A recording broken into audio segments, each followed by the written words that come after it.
రత్నగ్రేవేయ చింతాకలోల ముక్తా ఫలాన్విత అంటే రత్నాలు పొదిగినటువంటి సువర్ణమయమైన కంఠంతో కదులుతున్న ముత్యాల కాంతులతో దేవి ప్రకాశిస్తోంది అని అర్థం. అమ్మవారి కంఠంలో సువర్ణమయమైనటువంటి ఆవిడే సువర్ణం.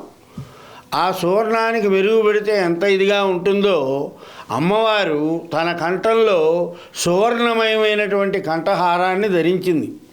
ఆ కంఠహారం ఎట్లా ఉందిట అంటే ముత్యాలతో పొదిగి ఉంది. ఆ ముత్యాల కాంతులతో అమ్మవారు కంఠాభరణాన్ని ధరించి అవి ముత్యాలతో పొదిగి ఉండడం చేత అవి మనందరినీ ఆకర్షించి రక్షిస్తోంది.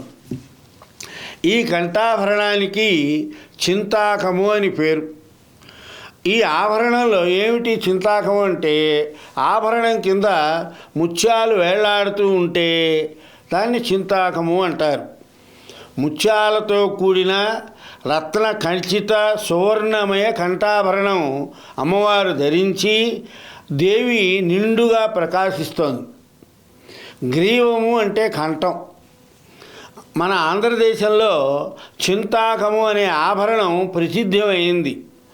సీతమ్మకు చేయిస్తే చింతాక పథకము అని రామదాసు విన్నవించుకున్నాడు కదా. ఈ నామంలో మరో విశేషం కూడా ఉంది.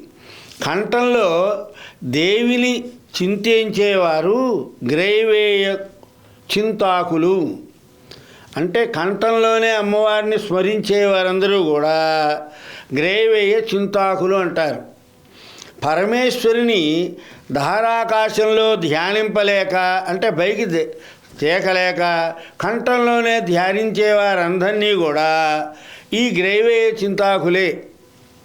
కేవలం ఇహలోక సంబంధమైన కోరికలతో దేవిని ప్రార్థించేవారందరినీ లోలురు అంటారు.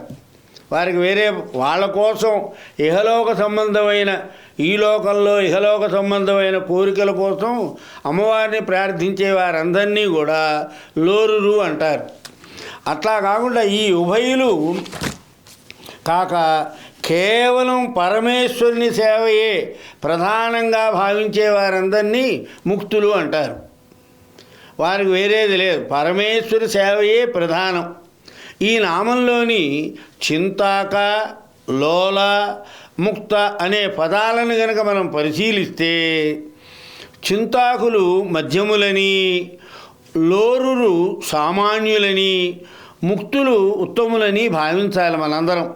చింతాకులు మధ్యములని, లోరురు సామాన్యులని, ముక్తులు ఉత్తములని భావించాలి.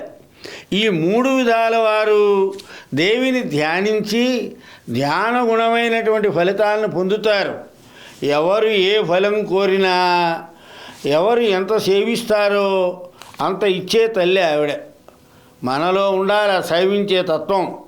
అమ్మవారిని ఏ విధంగా ధ్యానించినా సరే వారందరికీ ఏ ఫలం కోరితే తనను సేవించిన వారందరికీ కూడా అలాంటి ఫలాన్ని ప్రసాదించే దేవి ఈ నామంలో అంతర్నిహితమైనటువంటి భావం. ముక్తా ఫల అనే పదంలో ముక్త అఫల అనే పద విభాగాన్ని బట్టి అఫల అంటే ఫలం లేకపోవటం అని కానీ అల్పఫలం అని కానీ మనం భావించవచ్చు. అంటే అఫల అల్పఫల అధిక ఫలాలను ఏది ఇవ్వాలన్నా అమ్మ అనుగ్రహమే కావాలి మనందరికీ. మనందరం కూడా భగవచ్చింతనతో ఆవిడని కనుక ప్రార్థిస్తే ఆవిడ ముక్తాఫల మనకేమి కావాలంటే అవి అమ్మ ఇస్తుంది అని దీని అర్థం.